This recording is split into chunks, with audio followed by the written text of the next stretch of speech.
यो चाहिँ हाम्रो हरियो तरकारी खान मिल्छ आज सोयाबिनको तरकारी बनाउन भन्दैछ नि।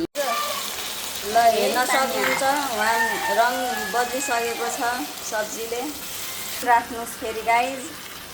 अब हजुरहरूले कति नुन खानुहुन्छ त्यसमा भर पर्छ। हामीले त अलिक कमै खान्छौँ, बढी खाना हुन्न, कमै धेरै नुन पनि धेरै खानु हुँदैन। हेर्न सक्नुहुन्छ हाम्रो सब्जीले कलर चेन्ज गरिसकेको छ। ल मैले चलाउँछु है त गाइज। हेर्न सक्नुहुन्छ कस्तो मिठो देखिएछ। देख्दै खाउँ खाउँ लागिसकेको छ मलाई त। यो बलक भलक कस्तो भयो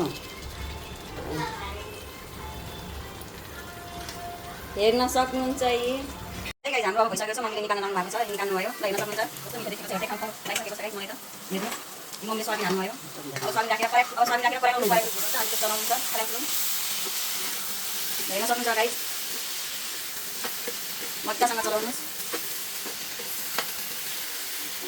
ल हाम्रो सब्जी काट्न लाग्छ है गाइज। सक्नुहुन्छ अब टमाटर पनि रेडी भइसकेको छ। मम्मीले काट्न लाउनु भएको छ गाइज। अब टमाटर एकैछिन काटेर राखेर चाहिँ रेडी हुन्छ गाइज। ल हेर्न सक्नुहुन्छ हाम्रो त्यसपछि सब्जी कस्तो बन्छ।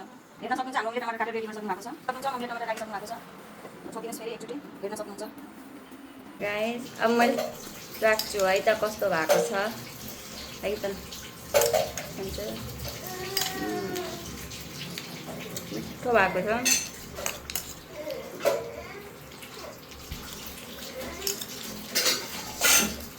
कस्तो छ मिठो छ गाइज। कस्तो छ टेस्ट? मिठो छ। खाने भए आउनु होला गाइज।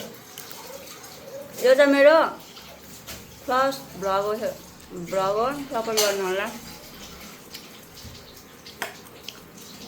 फर्स्ट भ्लग भएर होला जिब्रो पनि लटपटिने रहेछ सुरुमा। जिब्रो त लायो